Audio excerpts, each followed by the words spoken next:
Que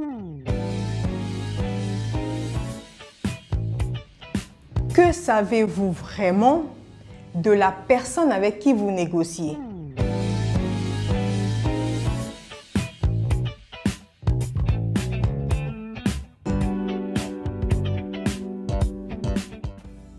Bonjour à tous. Après le lancement de la chaîne Axka Droit dans l'art, aujourd'hui je vais vous parler de l'identification des parties dans un contrat à partir d'une situation tirée du film Grave Erreur 2 du réalisateur congolais Rishi Bembele. Oui, monsieur, avec les auteurs que nous avons, ce garçon va complètement changer la donne.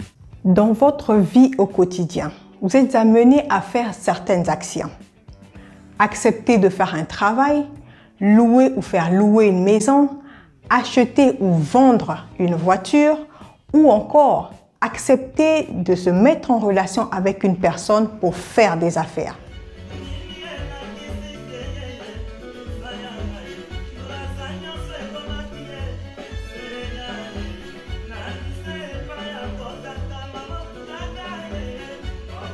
Alors? Là, c'est juste un contrat provisoire.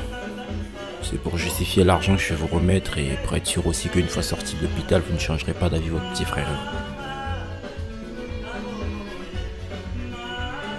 Je vais pas avoir un stylo. Bien sûr.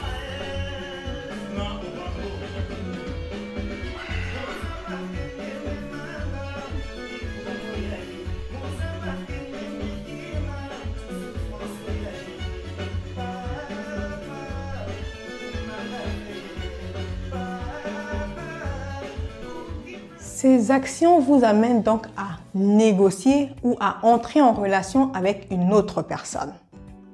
Il est alors important d'obtenir des informations particulières de cette personne ou mieux de savoir qui est exactement la personne avec qui vous pensez pouvoir travailler ou faire des affaires. Je dois tout de même préciser que ces informations ne sont qu'une formalité qui n'est pas obligatoire. Cela paraît même inutile lorsque les parties négocient sur la base de la confiance.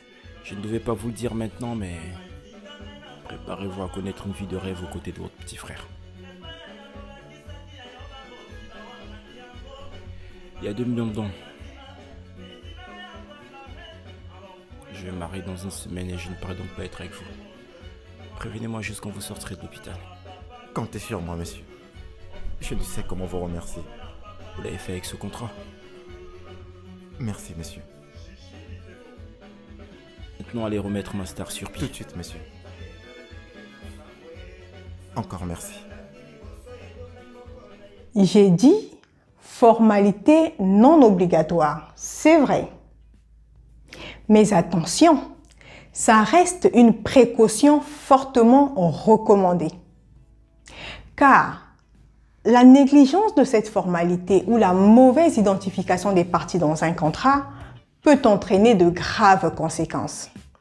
Notamment lorsqu'il s'agit de retrouver cette personne qui n'exécute pas les engagements qu'elle a acceptés dans un contrat. Ou encore, si vous devez aller au tribunal porter plainte, il faut bien avoir l'identité exacte de la personne.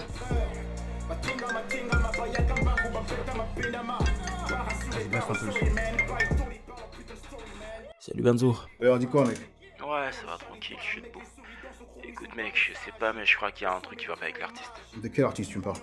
Celui qui était à l'hôpital et dont tu avais demandé à son frère de me téléphoner. Ah non, j'ai jamais demandé à qui que ce soit de te contacter, moi. Allô? Allô, Ouais. t'es là? Ouais, je suis là. Ouais, écoute, man, compte plus sur moi pour les artistes.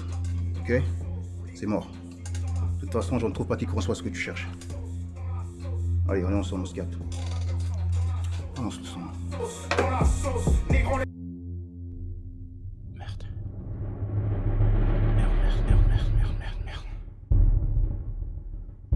On le voit dans le cas de Fred, qui est complètement perdu. Il ne sait pas comment faire pour retrouver l'artiste que sa maison de disques doit produire. il ne sait pas non plus comment faire pour récupérer l'argent qu'il a remis aux frères de l'artiste. Et cette négligence de Fred peut également entraîner sa responsabilité personnelle à l'égard de la maison du disque qu'il représente. Mais alors, que faut-il faire pour ne pas se retrouver dans grave erreur? Eh bien, il faut bien identifier les personnes avec qui vous vous associez. Dans le cas de ce film, il s'agit de l'identification d'une personne physique. Cette identification consiste essentiellement à indiquer nom et prénom de la personne, date et lieu de naissance, nationalité, adresse du domicile, profession. Si la personne qui signe n'est qu'un représentant, il faut se rassurer que cette personne a bien un mandat qui l'autorise à signer en lieu et place de la personne qu'il veut représenter.